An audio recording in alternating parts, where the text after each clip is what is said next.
era el paradigma de la modernidad, hoy son armatostes que tenemos que derrumbar, que demoler, que ver cómo los adaptamos, porque realmente han demostrado su inutilidad, y la necesidad del espacio público, la necesidad de las plazas, la necesidad del árbol, la necesidad de estos lugares de encuentro que han formado las ciudades son necesidades permanentes, digamos, cuando ya las formas en que nos movemos hoy sean totalmente distintas, en algún futuro mediato o inmediato, la necesidad humana del espacio público, la necesidad humana de la ciudad, de lo urbano, va a seguir como tal. Y por lo tanto, me parece que tanto como profesionales, como cuando estamos en un rol público, cuando tenemos la posibilidad como funcionarios de intervenir sobre la ciudad, es fundamental que pensemos en eso, que nuestras plazas, que nuestros parques, que nuestros espacios públicos van a seguir siendo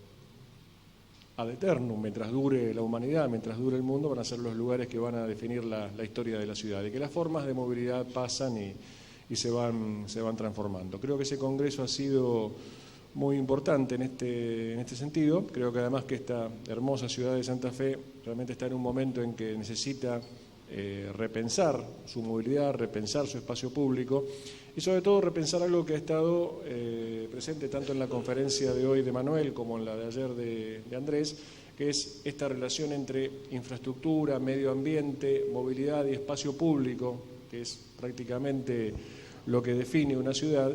Hay que volver a reconstituirla.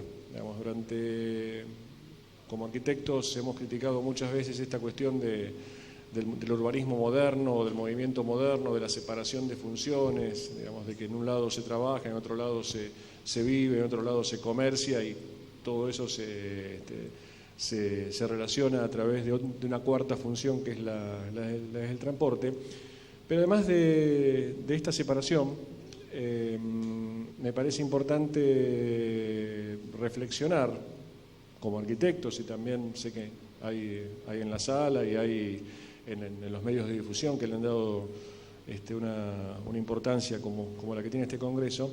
Creo que hay una necesidad de reflexionar acerca de volver a integrar lo que es la respuesta al medio ambiente, lo que es la respuesta de infraestructuras, lo que es la movilidad. Creo que esta ciudad tiene mucho que reflexionar en ese sentido. Es una ciudad que tiene una relación muy especial y muy conflictiva y amigable a su vez con su espacio público, con su medio ambiente, con la base ambiental sobre la cual está asentada. Y cuando nosotros disociamos la respuesta infraestructural con el comportamiento del medio ambiente, con el espacio público, me parece que empiezan los problemas para la ciudad. Mucho de lo que hemos visto en las conferencias de Andrés y de Manolo han tenido, digamos, este cuidado, esta prevención, han trabajado sobre esta idea, y creo que en muchos, o en casi todos los casos que vamos a ver, ya llegamos al momento de presentar casos concretos, me parece que de una u otra forma están animados por esta idea de reconstituir, de recomponer elementos, componentes de la urbanidad y de la ciudad que lamentablemente durante mucho tiempo se han tratado de una manera desagregada y que necesitan reintegrarse. Creo que ese es el desafío de nuestra profesión y de las disciplinas que toman el tema urbano en los próximos años, en las próximas décadas. Vamos, por lo tanto, a pasar a los casos y les voy a ir pidiendo a los participantes que vayan subiendo a este estrado. Los voy a nombrar, después vamos a hacer en cada caso la presentación particular. En primer lugar, el doctor arquitecto Javier Fedele, que es profesor de la Facultad de Arquitectura de la Universidad Nacional Electoral. Los invitamos. Ojos, vas pasando. En segundo lugar, la ingeniera Mónica Alvarado, subsecretaria de Movilidad y Seguridad Vial de la Municipalidad de Rosario. El arquitecto Juan Guidura, que es coordinador del equipo de trabajo del Plan Estratégico de Garupá y que va a presentar el Sistema Integrado de Transporte y Recuperación del Borde Costero. Sí. la arquitecta Celina Caporossi, profesora de la Facultad de Arquitectura de Córdoba y titular del Estudio Estrategias, y el ingeniero civil Sergio Ludueña, subsecretario de Transporte de la Municipalidad de la Ciudad de Santa Fe. No sé si tenemos suficientes sillas.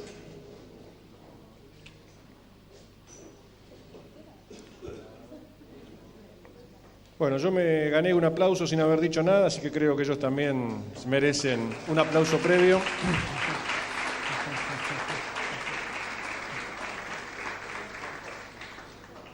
Bueno, vamos a comenzar con la exposición del doctor arquitecto Javier Bedele, que va a hablar acerca del tema vacancia urbana y espacio público. El doctor arquitecto Javier Bedele es arquitecto por la FADU, por la Casa de Estudios de esta ciudad, de la Universidad Nacional del Litoral, doctor arquitecto por la Universidad Politécnica de Cataluña, Barcelona, profesor de la Facultad de Arquitectura de la Universidad del Litoral e investigador del CONICET. Es profesor invitado en distintas universidades, como la de Rosario, Argentina, Barcelona, la UPC, la UAB, la de Salvador, de Bahía, Brasil, Zaragoza, la UNISAR en España, Santiago de Chile, la Pontificia Universidad Católica, y ha publicado artículos y libros sobre la historia y la transformación de los espacios ferroportuarios. Como todos los expositores, vas a tener 20 minutos, estás por acá, y yo tengo la antipática tarea de avisarte cuando estemos cerca de los 20 minutos y eventualmente hacerte algún tipo de señas, nada personal, ni con vos ni con ninguno de los... Está bien. No va a haber violencia. Bueno, la exposición de Javier va a tratar acerca de vacancia urbana y espacio público. Bien, yo creo que aquí se escucha bien, ¿no? Bien, buenas tardes a todos. Antes que nada, un agradecimiento a los organizadores y también a la institución, el colegio.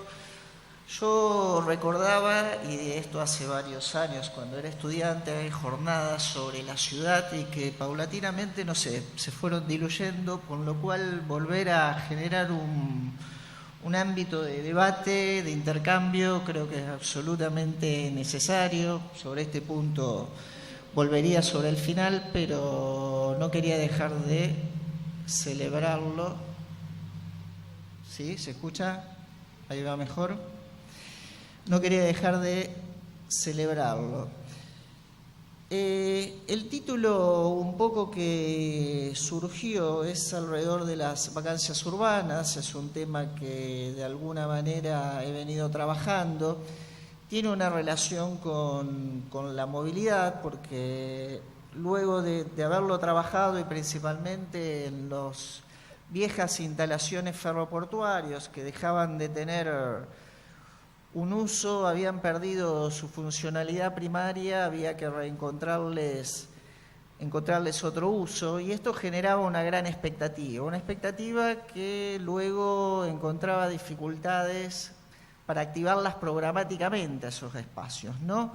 Encontrarle usos, el vacío en sí genera una determinada expectativa, pero que no necesariamente, retomando un poco lo de Manuel, si no hay un buen proyecto, estas expectativas pueden ser bien canalizadas.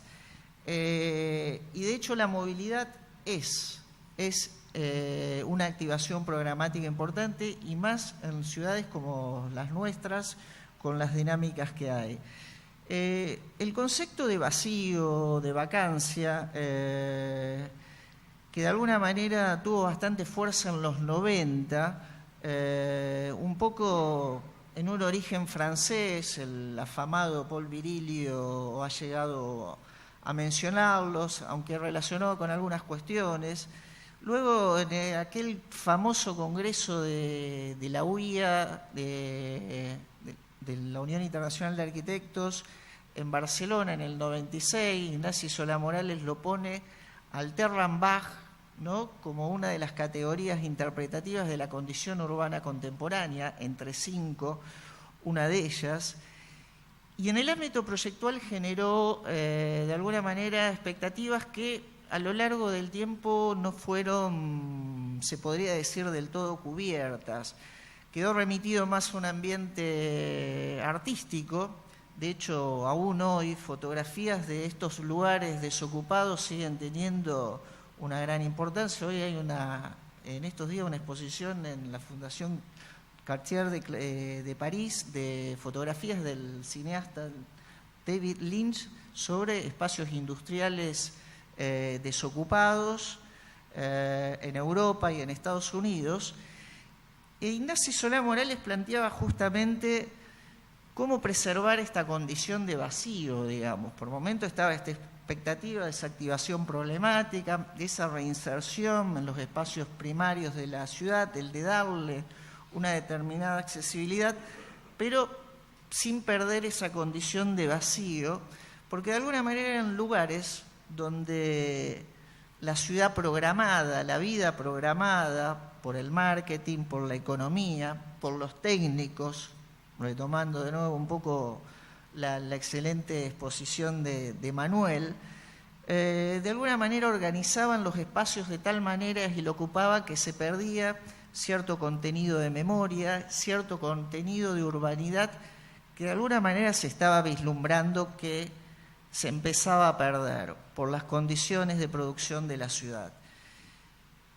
Hubo ejemplos, no todos fueron frustraciones, pero es verdad que fueron muy limitados. Se puede citar, por ejemplo, el caso de Leicester Park, este concurso del IVA, el IVA paisajístico, el IVA territorial, que era paralelo al IVA de las viviendas, estos concursos berlineses, que también en esos momentos, en los 90, y que es fabuloso, esto hoy, incluso hoy en día son espacios absolutamente públicos, saneados ecológicamente, en la cuenca del Ruhr, en Alemania, espacios fabriles, mineros, que de alguna manera también han perdido su funcionalidad dentro del sistema económico y que de alguna manera se han recuperado desde esa condición de vacío, de esa condición que de alguna manera les devuelve desde la memoria un uso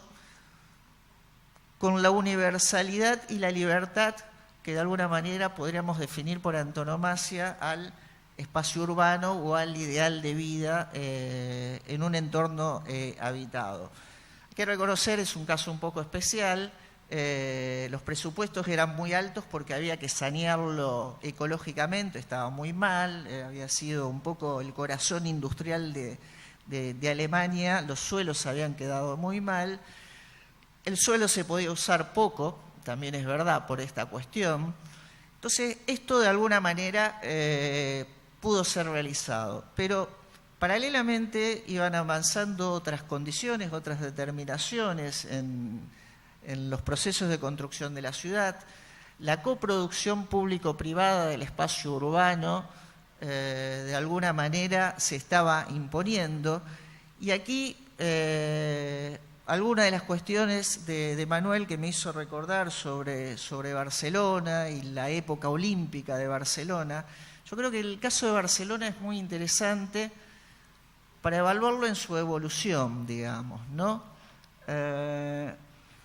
Lo que fue aquella Barcelona olímpica y lo que fue la Barcelona posterior, se podría decir la Barcelona del Fórum 2004, la Barcelona actual post-estallido de la burbuja inmobiliaria, y por supuesto quedaría para análisis mucho más profundos, pero se puede entender, de hecho ya hay análisis que van en esa dirección, cómo aquella Barcelona se había gestado desde una situación política y social muy particular, en donde muchas de las demandas estaban sistematizadas, mucha de la represión política del periodo anterior había sido canalizado en demandas que se habían consustanciado con cuestiones vecinales, por ejemplo, y que a medida que eso se va diluyendo, esto es lo que se va perdiendo. Se podría decir que el sujeto habitante urbano se va desdibujando en proyectos que se van escapando un poco de esa vida urbana, que se van insertando en estos sistemas de producción público-privada, donde lo privado va definiendo determinadas condiciones, van cambiando los agentes el mismo agente profesional. Podríamos hacer un correlato entre un Oriol Bohigas que vivía en el centro histórico, que tenía su despacho en el centro histórico y que caminando, viendo la ciudad, casi iba tomando decisiones, con un Jan Nobel llegando en su jet privado para hacer la visita de obra de la Torre Akbar, hoy convertida, vendida para hotel de lujo turístico, ¿no? Es decir, va cambiando hasta en los agentes intervinientes la participación social, y de hecho, que es un poco el objetivo, ¿no? Aquí de la intervención, ir articulando determinados episodios un poco brevemente como para dejar paso a las propuestas concretas, pero uno podría hacer un montón de un conjunto de ejemplos de este tipo. El mismo proyecto de Manuel Solá Morales para el Mall de la Fusta, es donde se articula la movilidad, el espacio vecinal, la interacción entre el Frente del Agua, el viejo puerto y el casco antiguo de Barcelona, etcétera, etcétera, y el actual proyecto de puerto náutico para yates, que incluso antes de ser presentado en Barcelona es presentado en el Salón Náutico de Montecarlo, digamos, ¿no? Lo cual, esto va generando una serie de conflictos y de hecho de protestas. Entonces nos encontramos ante unas condiciones de producción del espacio urbano donde por necesidades, por recursos, esta participación dentro de un conjunto de coproducciones público-privado va desdibujando ese sujeto peatón, ese sujeto vecino, ese grupo social que de alguna manera ha tenido otro peso en otros momentos. Y esto creo que es un desafío profesional más que importante, porque de alguna manera, como profesionales en la formulación de proyectos, tenemos que ser muy innovativos, porque no podemos descartar volver a otras épocas con otras formulaciones de ese proyecto negociado, pero que debe cargarse con estos contenidos de este sujeto urbano. Quiero decir, un convenio público-privado, aún siendo socialmente muy redituable, aún siendo muy beneficioso, es muy fácil pasarlo por un acuerdo corrupto, ¿no? Por un arreglo corrupto. Entonces, en esto hay que ser muy cuidadoso. Los mecanismos, además de ser transparente, la participación tiene que ser potenciada. Los distintos agentes implicados tienen que de alguna manera participar activamente, y no lo que está ocurriendo, que en muchos casos la participación viene posterior a la instalación del proyecto, ¿no? Entonces es una participación muchas veces incluso reactiva, digamos, ¿no? Y ahí yo creo que en este buscarle la vuelta a las innovaciones, en términos de instrumental y de incorporar a ese sujeto, yo creo que hay ese gran desafío. Y tal vez se podría dar que la participación no sea reactiva, sino que, por el contrario, sea proactiva, que de alguna manera esté incorporada en la gestión, esté incorporada en la formulación. Sobre esto, de hecho, bueno, hay varias bibliotecas, métodos, qué es lo que tendría que ponerse a ver. Hay incluso plataformas, hay tecnologías, ¿no? Estas plataformas participativas. De hecho, en Buenos Aires se ha lanzado el Partido de la Red, ¿no?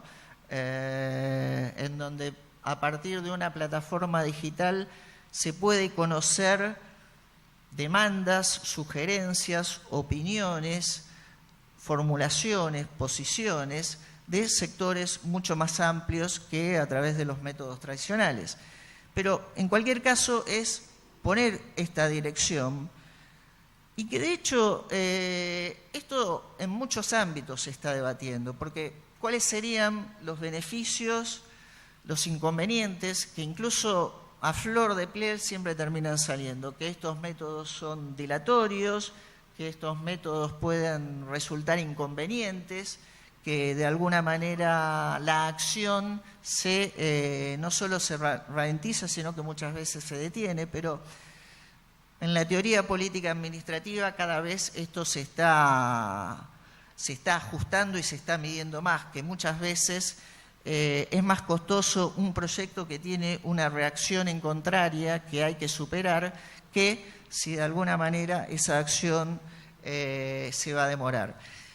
En los ámbitos tecnocráticos, esto también empieza a ser una revisión importante.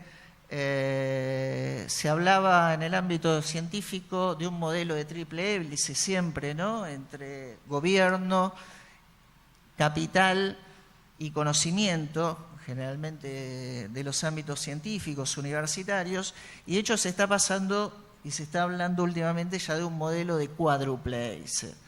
Es decir, hay que incorporar desde el punto de vista de la empresa, lógicamente, que adquiere el nombre de un sujeto consumidor, de un sujeto usuario, y desde otros tipos de ámbitos, como puede ser el poder público o en los ámbitos de producción de conocimiento, se habla de un sujeto un poco más universal. Pero, en cualquier caso, incorporar esta otra faceta, de alguna manera se empieza a hacer un desafío difícil de eludir, para de alguna manera, y sobre todo como es el caso de la ciudad, en donde se está trabajando con lo colectivo, el espacio público, que es el espacio de oportunidad que tenemos justamente para encontrarnos, para de alguna manera desplegar vitalmente nuestras capacidades y nuestras prácticas, y que de alguna manera requerirían un diseño adecuado que tenga esta interacción con esas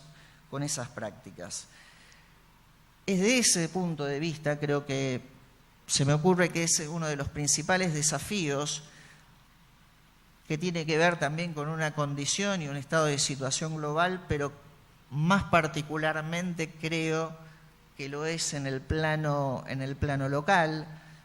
Generalmente estamos hablando muchas veces que adolecemos de planes, no tenemos planes, pero yo tal vez desviaría un poco el eje y creo que más que necesitamos el plan, tal vez necesitemos repensar un poco la forma en que formulamos el plan, ¿no?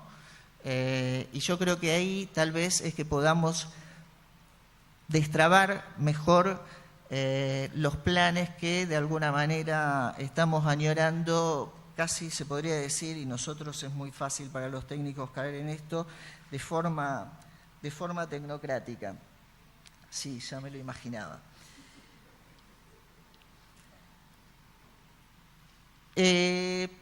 Por los procesos actuales de formas de habitar, la movilidad se ha tornado en algo cada vez más importante, cada vez más en relación con la calidad de vida.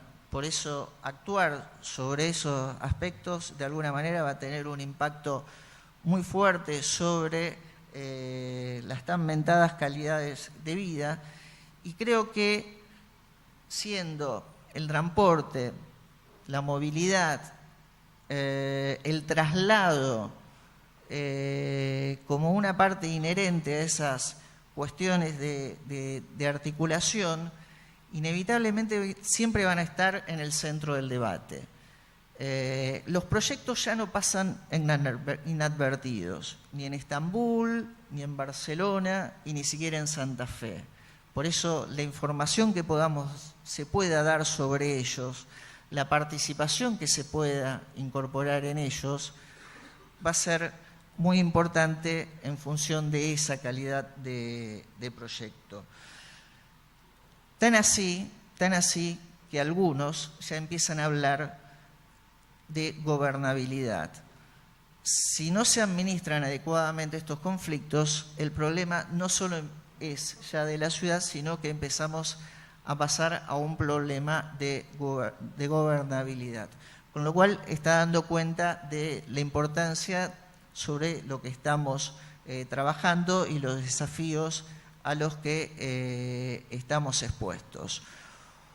Y en esta articulación de episodios no se puede dejar de mencionar lo que fue la implementación del Transantiago hace unos años, con una crisis gubernamental. Fue una crisis de un sistema que se puso en funcionamiento, que no anduvo, pero que de alguna manera implicó la caída de popularidad del gobierno, la renuncia de 4 ministros y todo un gran debate y una gran expectativa, digamos, ¿no? La administración de gobernabilidad en Santiago por mucho tiempo quedó de alguna manera definida en función de cómo estaba funcionando este nuevo sistema.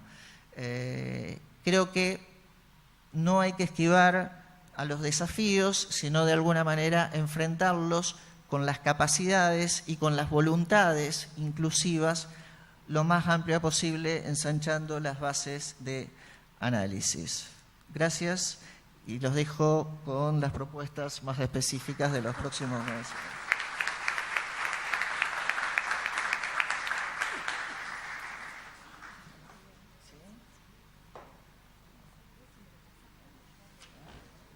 Sí, ¿querés venirte acá o no? Yo voy a pasar mucho más, no voy a poder, me parece. Muy bien.